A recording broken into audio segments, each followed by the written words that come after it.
ये ट्रस्ट में जो बैठे हुए लोग हैं, जिन्होंने भगवा का अपमान किया, राम मंदिर में डकैती जो हुई, लोग तो चंदा चोरी कहते हैं लेकिन वहां डकैती हुई है। अमित शाह जी ने तो अभी तक कुछ बोला नहीं है, अपने कमरे से नहीं निकल रहे हैं। कोई व्यक्तिगत लड़ाई तो है नहीं, लेकिन अभी तो कुछ बोला नहीं है पैलेट गन के ऊपर। तो अभी तो उनके उसी के ऊपर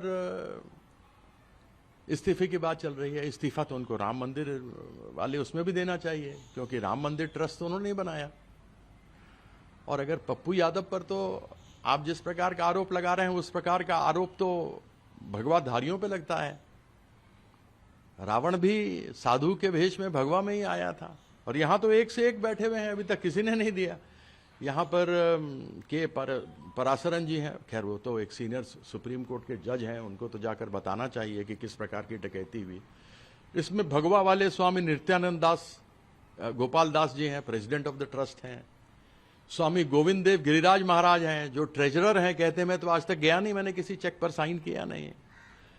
इसमें भगवाधारी स्वामी वासुदेवानंद सरस्वती देव महाराज हैं, सदस्य हैं। श्री विश्व प्रसन्न तीर्थ महाराज हैं, पॉन्टिफ एंड मेंबर हैं। दिनेंद्र दास हैं, निर्मोही अखाड़े से। और एक कृष्ण मोहन जी हैं, जो रिटायर्ड आईएफएस ऑफिसर हैं। एक्स ऑफिशियो मेंबर में नृपेंद्र मिश्रा, उन्होंने तो खुद कहा डकैती हुई यहां पर काम करने के अंदर, उस पर कुछ नहीं हुआ। एक आईएएस के ऑफिसर है प्रशांत लोखंडे, संजय प्रसाद आईएएस रिप्रेजेंटेटिव हैं उत्तर प्रदेश के। Prashant Lokhande Union Ministry of Home Affairs के हैं। शशांक त्रिपाठी हैं आईएएस डिस्ट्रिक्ट मजिस्ट्रेट। 2 लोगों को छोड़ना पड़ गया, चंपत राय जी को, अनिल मिश्रा जी को। तो इसमें तो इतने सारे भगवाधारी हैं, आज तक कोई भगवाधारी बाहर आके किसी ने कहा ही नहीं कि इन लोगों ने भगवा का अपमान किया है। नरेंद्र मोदी जी भगवान राम को इतना दिखाते हैं, इतने बड़े दिखा के उंगली पकड़ के चला रहे हैं। हनुमान जी को पतंग बना के उड़ा रहे हैं। जब नितिन नवीन, इनके राष्ट्रीय अध्यक्ष और प्रदेशीय अध्यक्ष पंकज चौधरी हनुमान जी को सामने दौड़ा रहे हैं, तो ये सब भगवा का अपमान नहीं है।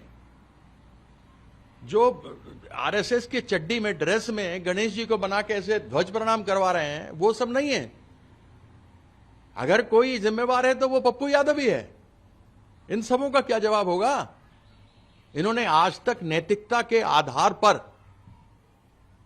इस्तीफा दिया, तो अमित शाह जी पर भी 2 बार इस्तीफा आता है। एक तो वो जो पैलेट गन चले, लाठियां चली, अश्रु गैस तो चला ही नहीं, और दूसरा ये। कोई जवाब देगा? हमको जवाब चाहिए।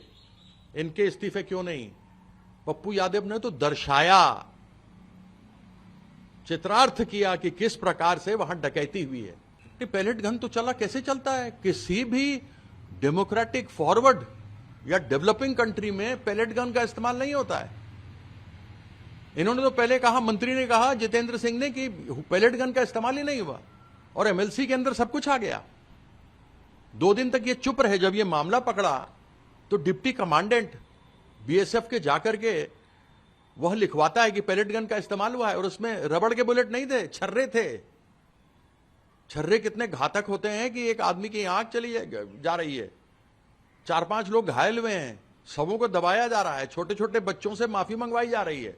माफी मांगने की बजाय प्रधानमंत्री जी माफ कर रहे हैं। ये देश में हो क्या रहा है? ये लोकतंत्र है या तानाशाही? कोई जवाब देने को तैयार नहीं। केवल राहुल गांधी बोले या कुछ हो, सदन के अंदर, सदन के बाहर एक सुनियोजित कार्यक्रम के अंतर्गत बदनाम किया जा रहा है, सिर्फ दिखाने के लिए कि 2 नेता हैं। तभी उनको बोलने नहीं दिया जाता, कोई भी आए बाएं खड़ा हो जाता है। अटल बिहारी वाजपेयी जी जब विपक्ष में थे, खड़े होते थे, तो कोई सीनियर मिनिस्टर जवाब देता था। यहां तो कोई भी जवाब देता है। नेहरू को कोई बोल देता है, याश थे, वो नहीं कटता। लेकिन जो तथ्य हैं उनको पार्लियामेंट के उससे काट दिया जाता है। तो पैलेट गन्स के ऊपर जवाब तो देना पड़ेगा।